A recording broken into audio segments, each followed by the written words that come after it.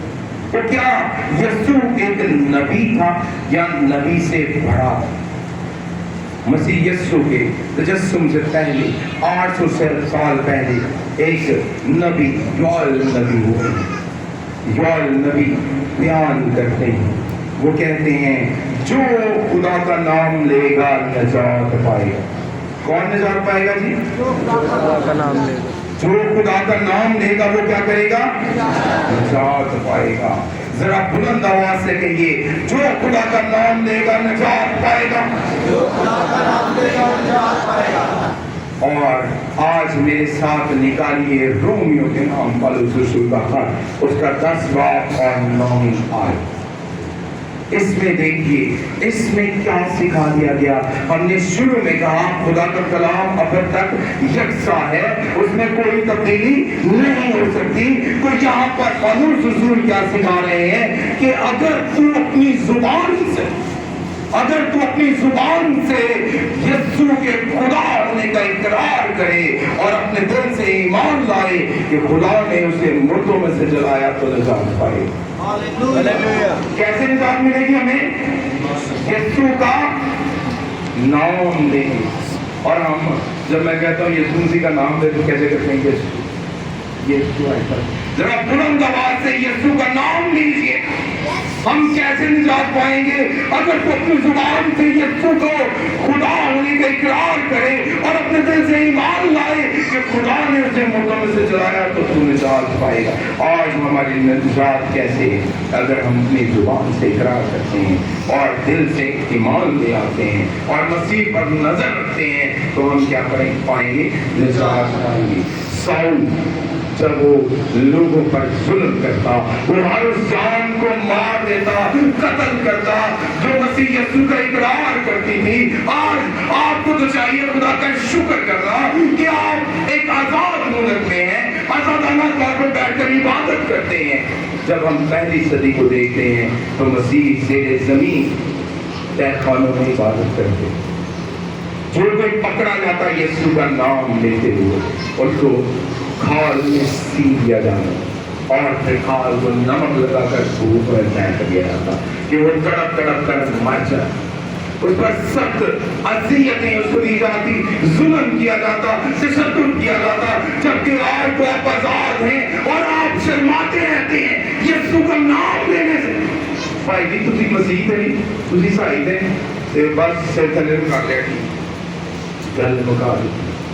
کسی نے کیا کھا اللہ دی قسم، اللہ دی قسم کہہ دیتا ہوتے کہ میں قسم نہ کھاتی تے مسیحاں دے ایک مسیحاں دا ایک سوچیا جاتا ہے کیا جانتا ہے کہ مسیح قسم نہیں کھاتی تے کہ پتہ ہی نہ لگ جائے میں مسیح ہوں، وہ نہ ہوئے وہ کہ میں باہر کر دے میں روٹی نہ کھان دیں۔ اور ہم آج ایسے کرتے ہیں۔ اگر ہم آج اس طرح کی زندگی بسر کر رہے ہیں تو کیا ہم نجات یافتہ ہوں گے؟ جو کہ خدا کا کلام ہمیں سکھا رہا ہے کہ جو کوئی یسوع کا اقرار کرے گا وہ کیا کرے گا؟ نجات پائے گا۔ آج اگر ہم پالوس سے ساؤل سے پالوس بننا چاہتے ہیں، ہم اپنی آنکھوں کو کھولنا چاہتے ہیں، وہ نبی نہ ہو گیا اور اس پر خدا کے بندہ نے دعا کی اور اسے کہا اٹھ اور یسوع کے نام سے بپتسمہ لے اور تو گناہ ہو جائے گا۔ اور جیسے ہی اس نے بپتسمہ لیا اس کی آنکھیں کیا ہو گئی؟ کھل گئی۔ اس نے اقرار کیا اور اس کی آنکھیں کھل گئی۔ آپ اعمال کی کتاب میں اس کو بڑی تفصیل سے پڑھ سکتے ہیں، میں یہ آپ کو اپنے پاس سے نہیں بلکہ اعمال سے خدا کا کلام سے سکھا رہا ہوں۔ مسیح خداوند ہے، وہ نبی نہیں ہے، وہ چھوٹا یا بڑا نہیں، نبی ساری مساوی ہے، برابر ہے۔ اور خداوند یسوع مسیح خود اپنی زبان مبارکہ سے فرما رہے ہیں، لوکا کی انجیل میں وہ ہمیں سکھا رہے ہیں کہ خداوند یسوع مسیح کیا ہے۔ لوکا کی انجیل 11 باب اس کی 31 اور 32 آیت میں ہم دیکھیں گے اٹھن کی ملکہ اس زمانے کے آدمیوں کے ساتھ عدالت کے دن اٹھ کر ان کو مجرم ٹھہرائے گی، کیونکہ وہ دنیا کے کنارے سے سلیمان کی حکمت سننے کو آئی اور دیکھو یہاں وہ ہے جو سلیمان سے بھی بڑا ہے۔ یہ کس کے بارے میں یسوع نے کہا؟ اپنے بارے میں کہا کہ وہ سلیمان سے کیا ہے؟ نینوا کے لوگ اس زمانے کے لوگوں کے ساتھ عدالت میں کھڑے ہو کر ان کو مجرم ٹھہرائیں گے، کیونکہ انہوں نے یونا کی خدادی پر توبہ کر لی، اور دیکھو یہاں وہ ہے جو یونا سے بھی بڑا ہے۔ تو کیا مسیح یسوع نبی ہے؟ وہ نبی سے کیا ہے؟ اور نبی سے بڑا کون ہو سکتا ہے؟ خدا، جو نبی کو بھیجنے والا ہے وہ خدا ہے، اور یسوع خدا ہے۔ اور جب ہم مکاشفہ کی کتاب میں دیکھتے ہیں تو ہمیں پتہ چل جاتا ہے کہ یسوع مسیح خدا ہے، کیونکہ پرانے عہد نامے میں جب ہم دیکھتے ہیں سلاطین کی کتاب میں حوالہ نہیں بیان کروں گا، ڈائریکٹ بات کروں گا کیونکہ وقت تھوڑا ہے، اور اس حوالے سے اگر آپ کو بعد میں مجھ سے یہ حوالے چاہیے ہو تو آپ مجھ سے رجوع کریں، میں آپ کو دے دوں گا۔ سلیمان نے ہیکل کی تعمیر، اور اس نے خدا سے دعا کہ اے خدا، جو کوئی اس ہیکل کی طرف منہ کر کے دعا کرے تو اس کی دعا کو کیا کرنا؟ قبول کرنا، کیونکہ تو دلوں کے بھیدوں کو جانتا ہے۔ تو جانتا ہے کہ انسان کے دل میں کیا ہے، وہ اپنے دل میں کون سے خیال رکھتا ہے، کیا وہ پاکیزگی کے خیال ہیں، کیا وہ ناپاکی کے خیالات ہیں، کیا وہ برائی کرنا چاہتا ہے، کیا وہ بدی کرنا چاہتا ہے۔ تو اس کی دعا پر غور کرنا، کہیں اس کی دعا میں بدی تو نہیں، کہیں وہ اپنے بھائی کا برا تو نہیں چاہ رہا، کہیں وہ اپنے دل میں بغض رکھے ہوئے تو نہیں ہے، حسد رکھے ہوئے تو نہیں ہے، لڑائی رکھے ہوئے تو نہیں ہے، نا اتفاقی ناپاکی رکھے ہوئے تو نہیں ہے۔ اگر ایسا ہے تو میں نہیں کہوں گا کہ تو اس کی دعا قبول کرنا، بلکہ ان دلوں کو جانتا اور پرکھتا ہے، تو اس کی دعا کو قبول کرنا اگر وہ تیرے مطابق۔ اور دلوں کے بھید کون جانتا ہے؟ خدا جانتا ہے۔ خدا جانتا ہے کہ دلوں کے بھید کیا ہیں۔ حزقیال نے اپنے صحیفے میں 11 باب 5 آیت میں سکھا دیا کہ دلوں کے خیالات اسرائیل کا خدا جانتا ہے۔ اور یسوع مسیح کے بارے میں ہمیں مکاشفہ کی کتاب اس کے 5ویں باب میں نظر آتا ہے۔ مکاشفہ کی کتاب اس کا 2 باب 18ویں اور 23ویں آیت ہے۔ خدا کا بیٹا جس کی آنکھیں آگ کے شعلہ کی مانند اور پاؤں خالص پیتل کی مانند ہیں، یہ کہتا ہے کہ گردوں اور دلوں کو جانچنے والا میں ہوں۔ کون کہہ رہے تھی گردوں اور دلوں کو جاننے والا میں ہوں؟ کون کہہ رہے تھی؟ یسوع مسیح۔ تو یسوع مسیح کیا ہوا؟ ایک نبی ہوا، ایک نبی سے بڑا ہوا۔ کیا وہ کیا ہے؟ خدا ہے، کیونکہ خدا دلوں اور گردوں کے بھید جانتا ہے، اور یسوع بھی دلوں اور گردوں کے بھید جانتا ہے۔ اور دیکھو آسمان سے آواز آئی، یہ میرا پیارا بیٹا ہے جس سے میں خوش ہوں۔ تو ثابت ہوا کہ حزقیال کے نوشتے کے مطابق خدا دلوں کے خیالات جانتا اور مسیح دلوں کے بھید جانتا ہے۔ تو یہاں پر ایک سوال اٹھا، میرے ذہن میں آیا، تو کیا ہمیں مسیح یسوع سے دعا کرنی چاہیے، یا ہمیں یہ خیال کرنا چاہیے کہ جو مانگتے ہو باپ سے مانگو؟ ہمیں مسیح یسوع سے دعا کرنی چاہیے۔ ہمیں مسیح یسوع سے دعا کرنی چاہیے، کیونکہ مسیح یسوع ہمارے لیے خدا ہے، کیونکہ وہ دلوں اور گردوں کے کیا کرتا ہے؟ بھید جانتا ہے۔ کسی دوسرے کی عبادت کرنا موسوی شریعت میں منع کیا گیا ہے، کسی دوسرے کی عبادت جائز نہیں۔ اور اگر ہم یسوع کی عبادت کرتے ہیں تو کیا وہ حکم ٹوٹ جاتے ہیں؟ ہرگز نہیں۔ مسیح کے تجسم ہونے سے پہلے یسایہ نبی ہمیں سکھا رہے ہیں کہ ہر گھٹنا مسیح کے آگے کیا کرے؟ ہر گھٹنا کس کے آگے جھکے؟ مسیح کے آگے جھکے۔ اور جب ہم نئے عہد نامے میں فلسطینیوں کا خط اس کا 2 باب اس کی 9 سے لے کر 11 آیت کو دیکھتے ہیں تو آج ہم پہ واضح ہو جاتا ہے کہ ہمیں گھٹنے کس کی حضوری میں جھکانے ہیں۔ یہاں لکھا گیا ہے، اسی واسطے خدا نے اسے بھی اس سے بڑا سر بلند کیا اور اسے وہ نام بخشا جو سب ناموں سے اعلیٰ ہے، کہ تاکہ یسوع کے نام پر ہر ایک گھٹنا جھکے،